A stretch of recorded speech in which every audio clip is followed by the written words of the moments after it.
O exemplo clássico aqui de aplicação da resistência do ar é o movimento do paraquedas.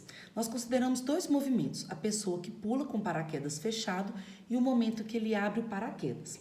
Quando ele salta com o paraquedas fechado, inicialmente só tem uma força atuando, a força peso.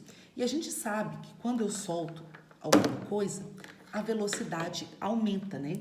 Então, como a velocidade aumenta, nós temos um movimento acelerado. Então, eu tenho aqui um aumento da velocidade. Só que a força de resistência do ar depende da velocidade. Então, enquanto a velocidade aumenta, essa força de resistência do ar também aumenta. Então, surge aqui uma força de resistência do ar.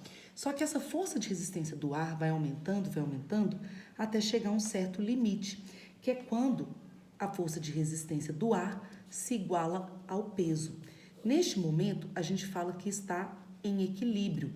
Lembrando que não é um equilíbrio estático, porque não vai ficar parado lá no meio do céu, não. É um equilíbrio dinâmico, ou seja, passa a cair em MRU, com velocidade constante. Essa velocidade constante a gente chama de primeira velocidade terminal ou velocidade limite. Ela é aproximadamente 20 km por hora, mas isso você não precisa de saber. Beleza, então você tem um movimento acelerado e depois você passa a ter um movimento uniforme. Aí você abre o paraquedas. Quando você abre o paraquedas, então aumenta a área de contato. E como a força de atrito depende da área de contato, essa força de resistência do ar, ela aumenta, fica maior que o peso. Então, o que acontece? Com isso, a sua velocidade começa a diminuir e você passa a ter um movimento retardado. Então, a velocidade diminui, então a força de resistência do ar também diminui, porque depende da velocidade. Ela vai diminuindo, até chegar no limite. O limite é quando a força de resistência do ar se iguala ao peso e, novamente, temos uma situação de equilíbrio. Passa a cair em MRU.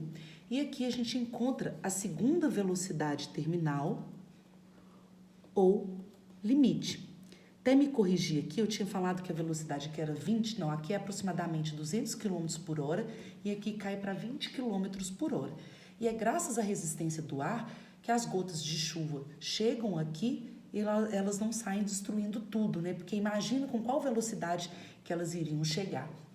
Então, o que você tem que entender? Você tem um movimento acelerado, uniforme, retardado, uniforme. Lembrando que quando a gente está nessa parte do uniforme, a força resultante é igual a zero, porque está em equilíbrio.